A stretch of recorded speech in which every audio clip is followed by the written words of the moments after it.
اهلا وسهلا بيكم. وصفتنا النهارده هي السينامون رولز، وعاوزه اقول لكم انا جربت وصفات كتير جدا علشان استقر على الوصفه دي. العجينه بتاعتها خفيفه جدا زي الهوا وبتفضل فريش لوقت طويل. كمان هنعمل معاها صوص السينابون او الكريم تشيز المميز للسينامون رولز. واكتر حاجه بتميز الوصفه دي كمان ان مقاديرها بسيطه جدا، مفيش فيها اي حاجه غريبه او مكلفه. كمان مش بتحتاج مجهود في العجن او وقت طويل للتخمير. يلا بينا على طول نبدا ونشوف هنعملها ازاي مع بعض. بس لو دي اول مره تشوفوني انا عاليه، ما تنسوش تشتركوا في القناه ولايك وشير لو عجبكم الفيديو. يلا بينا نبدأ. زي ما قلت لكم مقادير الوصفة دي بسيطة جدا ومفيش فيها أي حاجة معقدة. هنحتاج 3 كوبايات من الدقيق العادي متعدد الاستعمالات، وهنحتاج كمان 3/4 كوباية من الحليب الدافي، درجة حرارته بتكون تقريبا 37 درجة.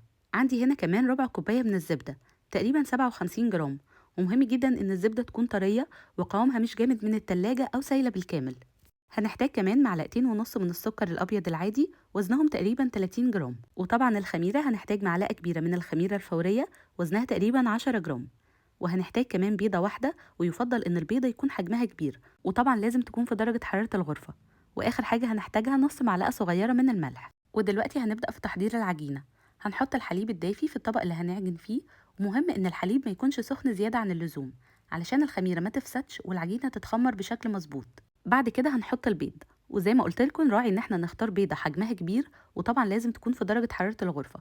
وهنخلطهم كويس مع بعض لحد ما نحس ان البيضه اختفت تماما وامتزجت بشكل كامل مع الحليب. بعد كده هنضيف السكر، وكمان هنقلبه لحد ما يدوب تماما مع الحليب والبيض. بعد ما السكر بيدوب تماما هنضيف له دلوقتي الزبده. وزي ما قلت لكم الزبده لازم تكون طريه بالشكل ده، ما ينفعش ابدا تكون جامده من التلاجة علشان تدوب وتتوزع كويس مع الخليط. وكمان هنقلبها لحد ما نحس انها اختلطت كويس مع المكونات السائله. ولو حسيتوا ان لسه فيها شويه تكتلات ما تقلقوش، ده هيختفي تماما مع العجن. ودلوقتي هنضيف الخميره. استعملت معلقه كبيره من الخميره الفوريه، تقدروا كمان تستعملوا الخميره الجافه، هتدي معاكم نفس النتيجه. وهضيف عليها كميه الدقيق كلها بالشكل ده، وطبعا الدقيق لازم يكون منخول قبل ما نستعمله. وهنضيف كمان الملح ومعلقة صغيرة من الفانيليا علشان البيضة. ودلوقتي هخلط المكونات مع بعض شوية بالمعلقة لحد ما يبدأوا يمتزجوا وتشكلي زي عجينة. وبعد كده هنبدأ نعجنها كويس بإيدينا. وميزة وصفة السينابون دي إن احنا مش لازم نعجنها لوقت طويل، يدوب بس لحد ما تشكل معايا عجينة طرية وسطحها أملس. غالبا مش هتاخد معاكم وقت طويل، يعني يدوب 4 أو 5 دقايق بالكتير لو كنتوا هتعجنوها بإيديكوا زي طبعا. لكن لو استعملتوا الستاند ميكسر أو العجان الكهرباء فأكيد هتاخد وقت أقل. وممكن في البداية تحسوا إن العجينة بتلزق شوية معاكوا، بس ما تتسرعوش وتضيفوا دقيق. استمروا في العجن كمان دقيقتين أو 3. ولو فضلت كده ومش عارفين تتحكموا فيها فتقدروا تضيفوا لها معلقة واحدة من الدقيق مش أكتر، وده بيكون راجع لنوع الدقيق أو لحجم البيضة اللي استخدمتوها. بعد ما بنوصل للشكل ده كده بتكون العجينة بتاعتنا جاهزة.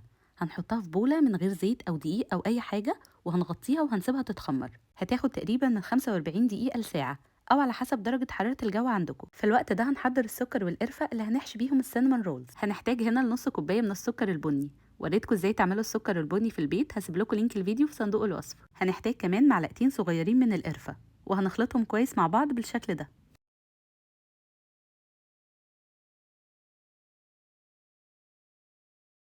بعد 45 دقيقة ده بيكون شكل العجينة بتاعتنا، وحجمها تقريبا بقى الضعف، وبتبقى جاهزة علشان نفردها ونشكلها. هنحطها على سطح مرشوش بالدقيق علشان يسهل علينا عملية الفرد، وكمان هنرش شوية من الدقيق على السطح. وهنحاول نفرد العجينة بالراحة على شكل مستطيل. وتقريبا كده طول المستطيل ده بيكون 35 سنتي في 45 سنتي، وسمكه بيكون نص سنتي تقريبا. ونحاول نخلي سمك العجينة كل واحد، يعني مش سميكة قوي من النص ورقيقة قوي من الأطراف، وده علشان قطع السينابون كلها تكون قد بعض وبحجم واحد. خلاص كده العجينة بتاعتنا اتفردت بالشكل ده وبقى حجمها مناسب جدا. بعد كده هنبدأ نفرد عليها طبقة من الزبدة. والزبدة اللي هنستعملها في الطبقة دي بتكون تقريبا 57 جرام. وزي ما انتم شايفين كده الزبدة لازم تكون طرية جدا علشان نوزعها بسهولة على العجينة من غير ما نضطر نضغط عليها ونبوظ شكل العجين. وطبعا نحاول نوزعها بالتساوي على قد ما نقدر، وما نوصلهاش للأطراف، يعني نخليها داخلة لجوه تقريبا نص سنتي. وبعد كده هنوزع عليها خليط السكر والقرفة اللي عملناه مع بعض، وكمان نحاول ما نوصلوش قوي للأطراف علشان لما نيجي نلفها تلزق كويس مع بعض. بنحاول طبعا نوزعه بالتساوي زي طبقة رقيقة كده على الزبدة، وبنبدأ نضغط عليه بالراحة بمعلقة أو بسباتولا علشان نتأكد إن هو اتوزع كويس واندمج كويس مع الزبدة.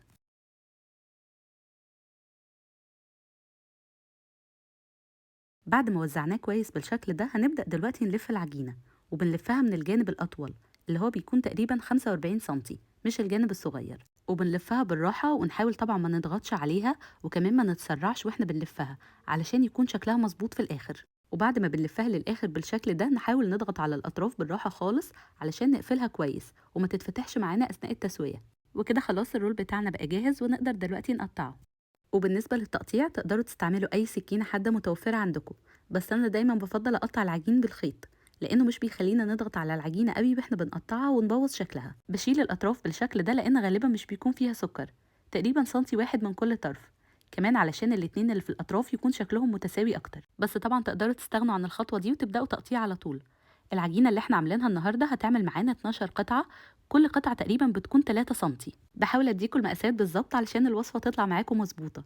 بعد ما بقطعها بالخيط بالشكل ده هبدأ أرصها في صينية الفرن، ولازم أدهن صينية الفرن بطبقة بسيطة من الزبدة بالشكل ده. وببدأ أرص فيها قطع السينابون وبحاول أخلي فيه مسافات بينهم شوية لأنها مع التخمر والتسوية هتقرب لبعض أكتر وهتلزق في بعض أكتر، فلو كانت قريبة قوي شكلها مش هيكون حلو. طريقة التقطيع دي أسهل بكتير من السكينة، وكمان بتخلي الشكل مرتب أكتر. أتمنى تكون واضحة معاكم.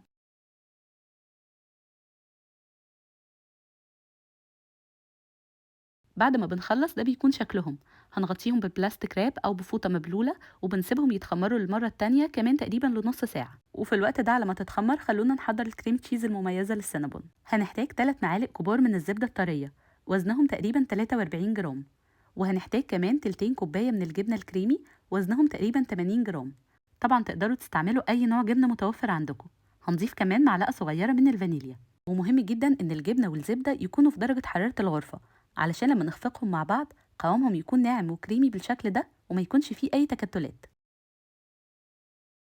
بعد كده هضيف عليه كوباية من السكر البودرة، وطبعا لازم ننخل السكر البودرة قبل ما نستعمله. وهبدأ أخفقهم مع بعض بالشكل ده. ولو بعد ما خفقناهم مع بعض لقينا إن القوام بتاعهم سميك شوية فنقدر نخففه بمعلقة واحدة من الحليب، ونرجع تاني نخفقهم وقوامهم هيكون ناعم ومظبوط معانا. ده شكلها بعد ما جهزت. طبعا الكريمة دي بتبقى حلوة قوي للسينابون وتقدروا تستعملوها لأي كيكات تانية لأن طعمها بيكون حلو جدا. ودلوقتي بعد نص ساعة تقريبا السينابون بتاعنا اتخمر للمرة التانية وحجمه اتضاعف والمسافات اللي بينهم قلت زي ما قلت لكم بالشكل ده. هدخله دلوقتي فرن سخن درجة حرارته 180. هيحتاج في الفرن تقريبا من 18 ل 20 دقيقة أو لحد ما الاقي الحواف بتاعته بدأت تاخد لون ذهبي. بعد 20 دقيقة بالظبط ده بيكون شكل السينابون بتاعنا، واخد لون ذهبي حلو قوي من على الأطراف، كمان المسافات اللي بينهم اختفت خالص من غير ما يضغطوا على بعض. شكله حلو قوي وريحته كمان حلوة جدا. أنا ممكن أخبزه كل يوم بس علشان أشم الريحة الحلوة دي. طبعا لازم نسيبه على الأقل ربع ساعة قبل ما نحط عليه الكريمة علشان ما تسحش من عليه. تقدروا كمان قبل ما تحطوا عليه الكريمة تشيلوه في الفريزر وتطلعوه تسخنوه بيبقى كأنه لسه مخبوز حالا. بوزع عليه طبقة حلوة بقى من الكريمة، وخليكوا كرمة في المرحلة دي لأن طعم الكريمة بيكون حلو جدا. أنا بحب أضيف الكريمة عليه وهو لسه دافي شوية علشان تدوب جواه والعجينة تتشربها، بيبقى طعمه حلو جدا. عاوزة أقول لكم دي أقوى وصفة سينابون ممكن تجربوها.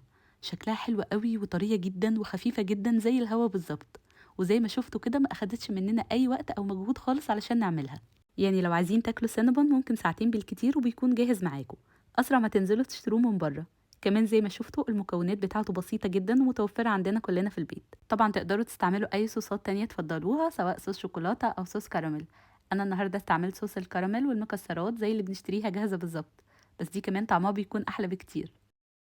بصوا قد ايه شكلها جميل واخده لون دهبي حلو قوي من تحت. مهما اقول لكم دي احلى وصفه سينامون رولز لازم تجربوها علشان تتاكدوا. العجينه كمان هشه وطريه ومورقه قوي من جوه رغم ان احنا ما سيبناهاش وقت طويل علشان تتخمر. هي دي كانت وصفتنا للنهارده، اتمنى انها تكون عجبتكم وتجربوها وما تنسوش تقولوا لي رايكم. لو عندكم اي سؤال ابعتولي في الكومنتس.